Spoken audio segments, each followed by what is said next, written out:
Thank you very much, and thank you for the kind introduction. I had so much fun at Sabi Hospital. I would redo my ComServe anytime.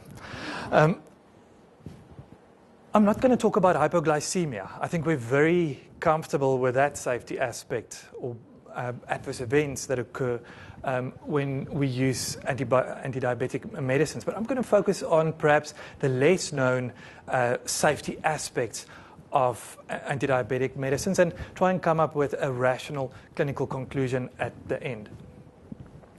This is a massive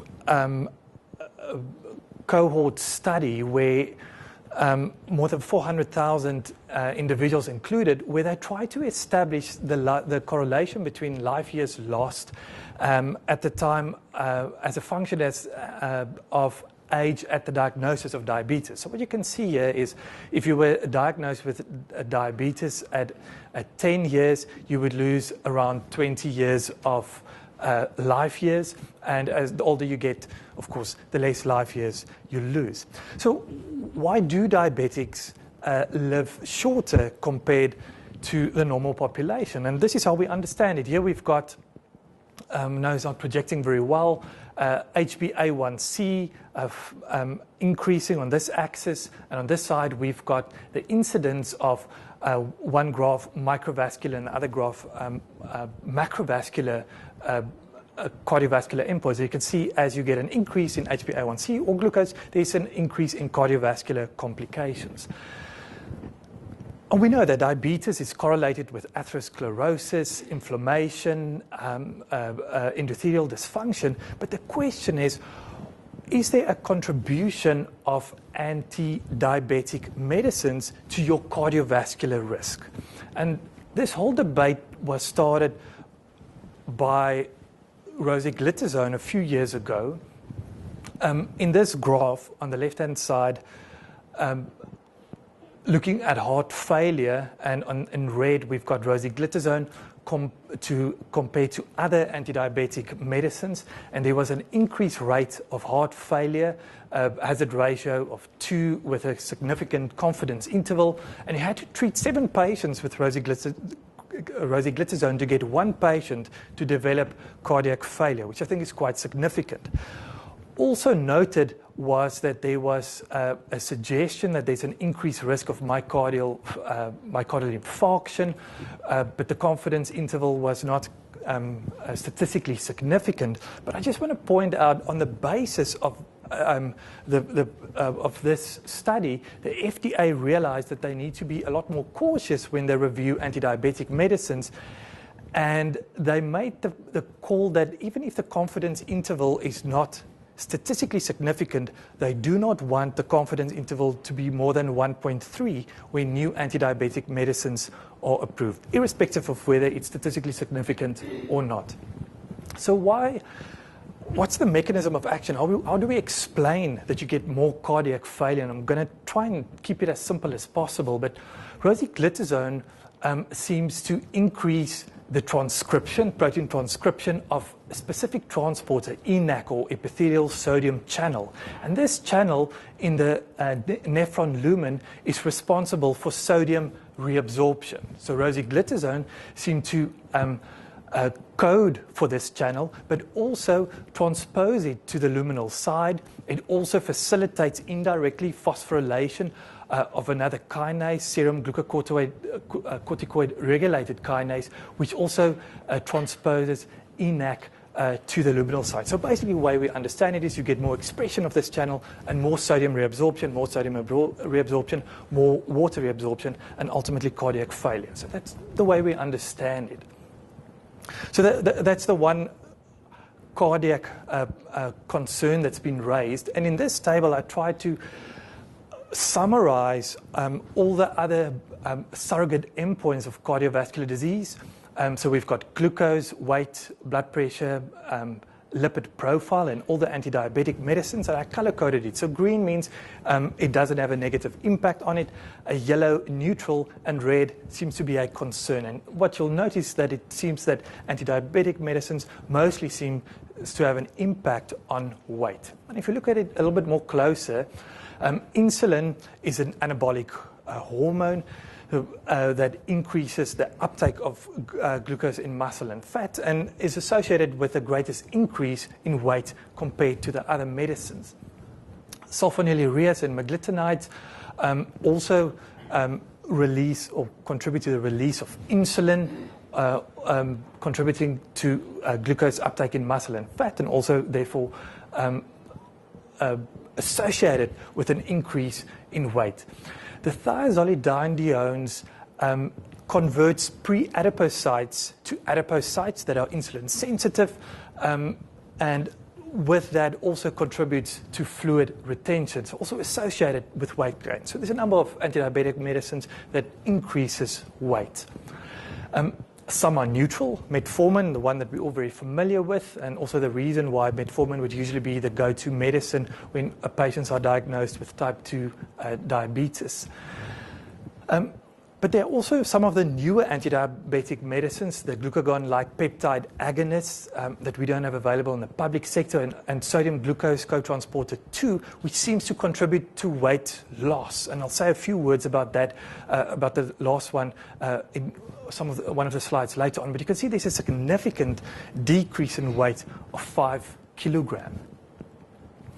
So how do we bring this all together? So we know that an increase in glucose is associated with macrovascular cardiac disease, and antidiabetic medicines decreases glucose, but also associated with weight gain. So ultimately, what's the end result? What's the cardiovascular? Is there any data to suggest that antidiabetic medicines is cardioprotective or cause harm? And there's been a number of huge trials, massive number of participants running over a number of years, and they've all shown that antidiabetic medicines are cardiovascularly neutral. So it decreases glucose, but none of them have shown at the endpoint of cardiovascular death or composite endpoint that it actually causes benefit or harm. But there's a significant number of trials ongoing at the moment. I counted there's nearly 20 RCTs taking place. Long term, all of the trials that I've showed earlier on, short term, a few years, not going for decades.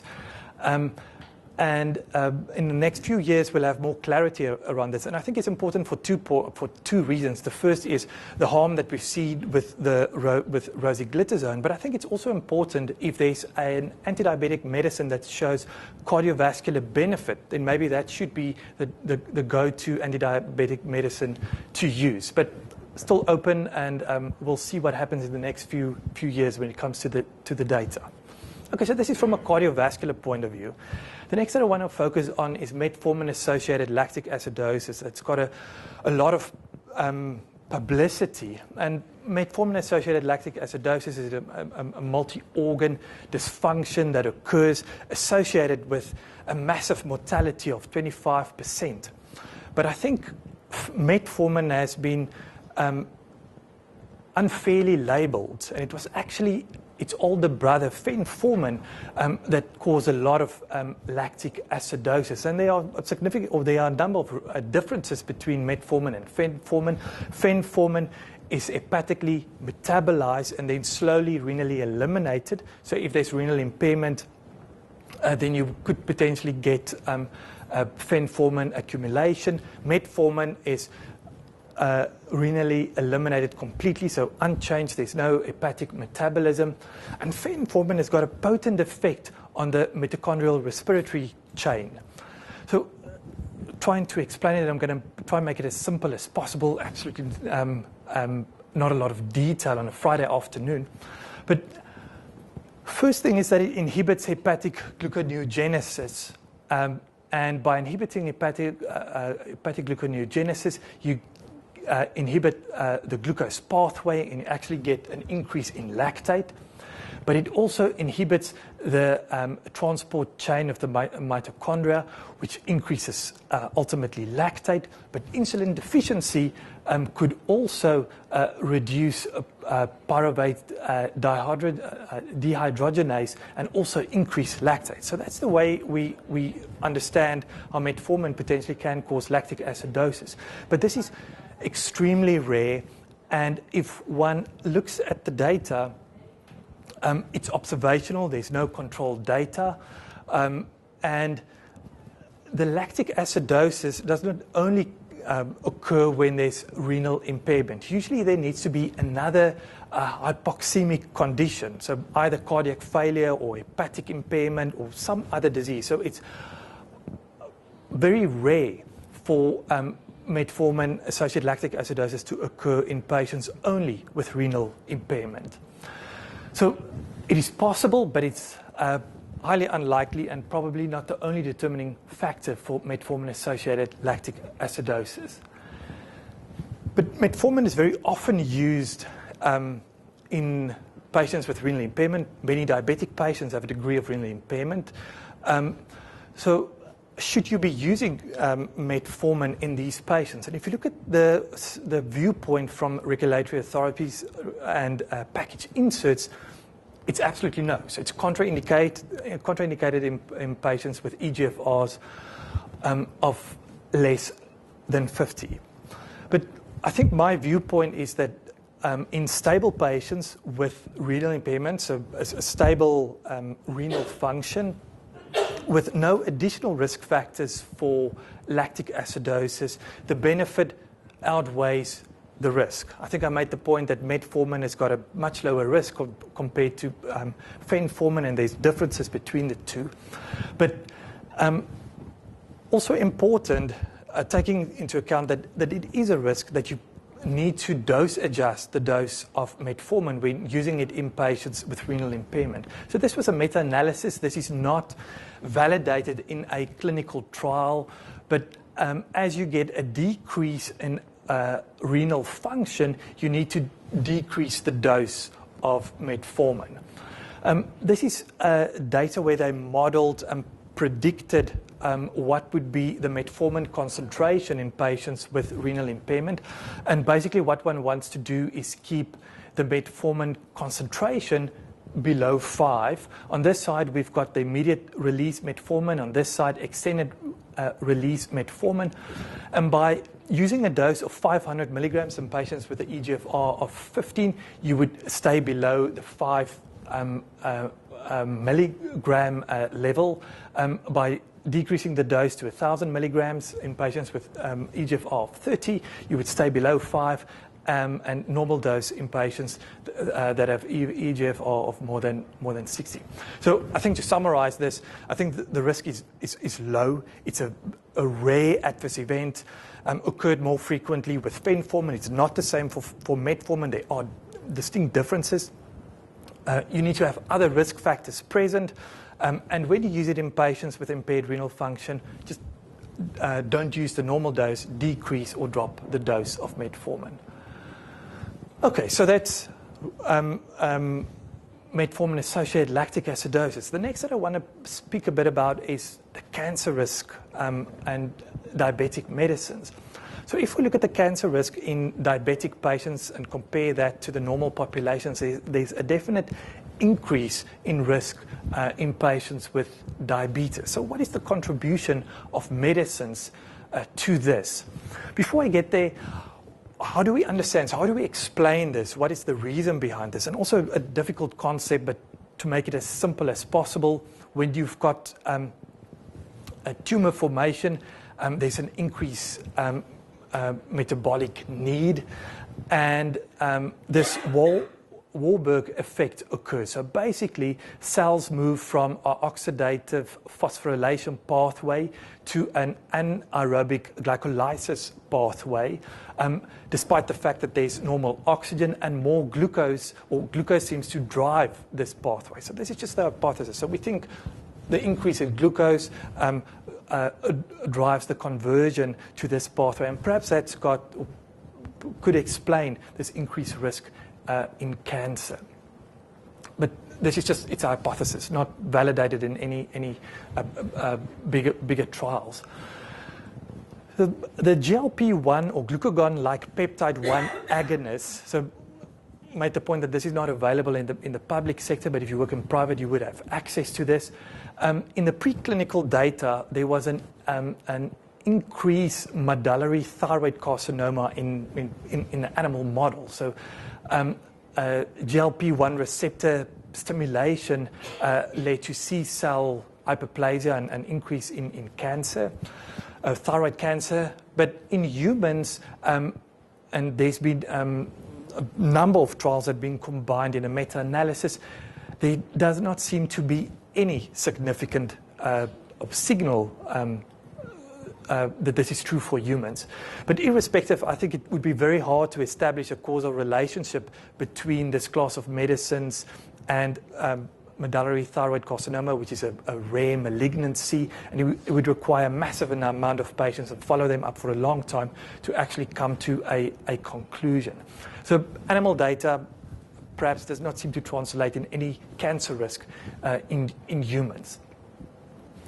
Now, there's been a lot of debate around insulin and whether insulin contributes to cancer, and basically insulin stimulates growth factors that could lead to protein translation and proliferation. So does that increase the risk of malignancy? And there's been one trial that looked at this specifically, or it's the Origin trial, and they looked at cancer in patients on insulin compared to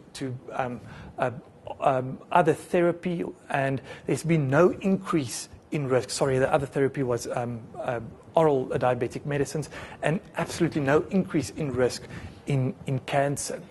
And I think that's what experience tells us. We've been using insulin for decades, millions of patients injecting themselves on a daily basis at the same site, and there's not a single report of any sarcomas. So it does not seem to be true despite all of the hypotheses. Dapagliflozin is a new medicine. It was about to be registered by the Medicines Control Council, but there's been red flags about it causing diabetic ketoacidosis, the mechanism not known. But it's got a unique mechanism of action. This is the lumen of the nephron, and here's this sodium glucose co-transporter. So glucose would move in here via this transporter, then be reabsorbed back into the bloodstream. And this class of medicine blocks this transporter, so you urinate all of the glucose from your system. And there's been a concern whether this increase in glucose in the bladder could contribute to bladder cancer. At the moment, I think there's not much data to support this, but there's definitely an increased risk of UTIs and genital infections due to this increased glucose concentration. But we'll see what the post-marketing surveillance teach us about this class of medicine. The thiazolidinediones has got a metabolite that is renally eliminated, and there's been longitudinal studies, more than 200 patients, that have shown an increased risk of bladder cancer when you use it for long term, so in other words, more than 2 years, and seems to be attributed to this specific metabolite. Other studies have shown no association with bladder cancer, but with other malignancies, prostate and pancreatic cancer. And the way the regulatory authorities and companies are dealing with this is to suggest perhaps this class of medicines should be avoided in patients that are at a high risk for bladder cancer, until we know more about it. Okay, so that's malignancies. So a few words about bone fracture. So the same class of medicines, the thiazolidinediones, and trying to make it as simple as possible. So here we've got osteoblasts that are responsible for bone formation. But this class of medicines, by virtue of its action, activates PPAR gamma and then converts the mesenchymal stem cells into adipose cells. That's its mechanism of action, and by diverting the mesenchymal cells into the adipose cells, it prevented from actually forming osteoblasts. So that's to divert osteoblast formation into adipose formation. But it also or potentiates osteoclast precursors into mature osteoclasts, which ultimately increases bone reabsorption. So I think there's animal data to suggest that this class could contribute to bone reabsorption and potentially fractures. And when one looks at the meta-analysis, there definitely seems to be an association that this class of medicine is associated with bone fractures. Pancreatitis, especially with the newer class of medicines, exenatide, has raised a lot of concerns. I think just to put it in perspective, pancreatitis due to medicines, it's a rare adverse event. It's a diagnosis of exclusion, so it's very difficult to make this diagnosis. And diabetes itself is a risk factor for pancreatitis. There's been a suggestion that GLP-1 stimulation could increase the risk of pancreatitis, and the incretin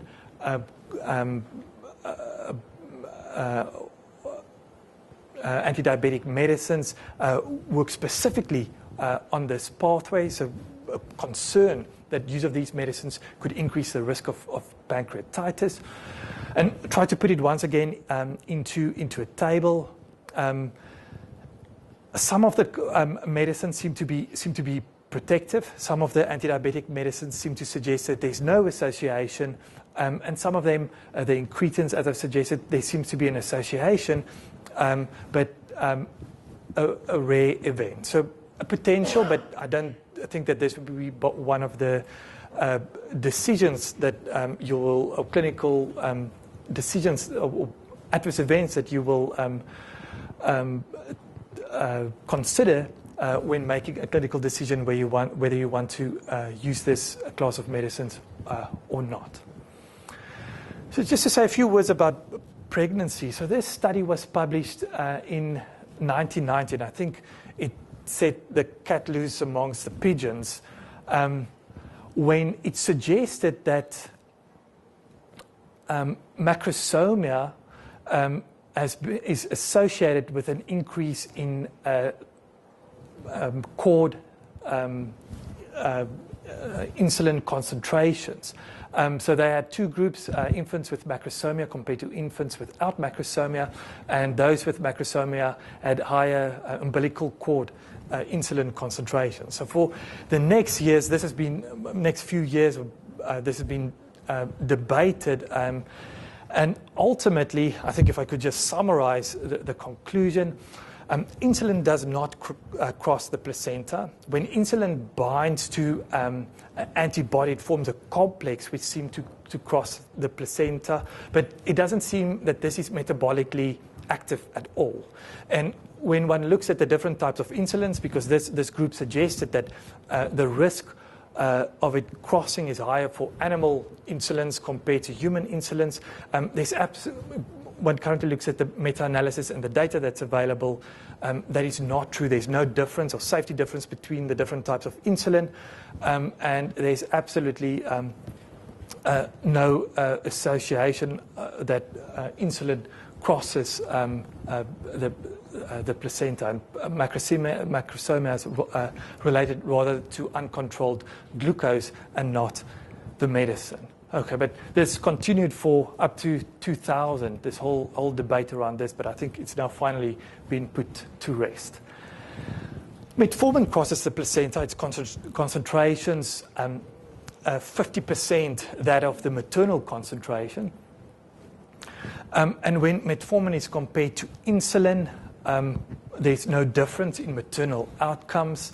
And the majority of meta-analysis suggests that metformin does not increase birth weight of infants, but there seems to be a suggestion that it causes less hypoglycemia, less neonatal ICU admissions, and less pregnancy-induced hypertension. I think Kathy Kluwer is probably going to look at metformin as one of her interventions in her trials.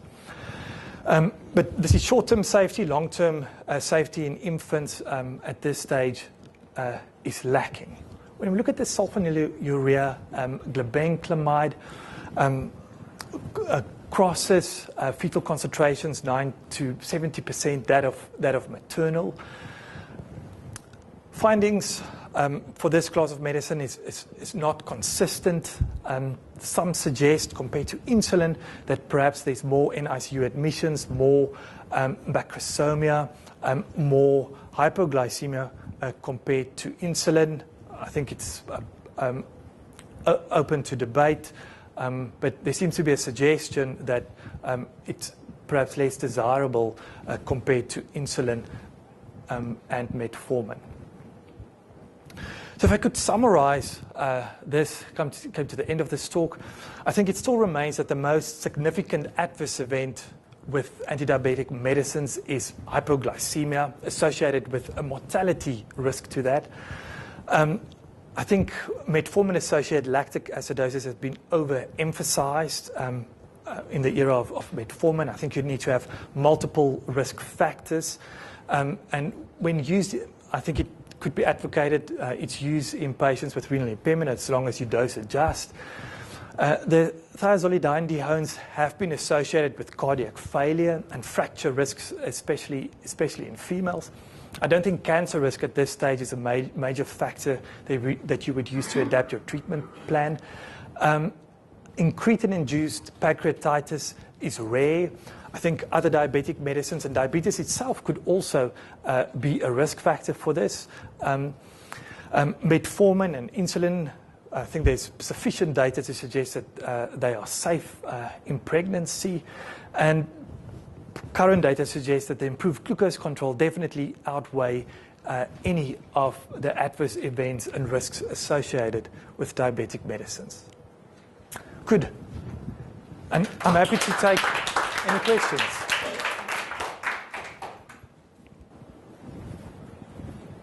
No, doesn't make it lighter. Is die ligte altyd af?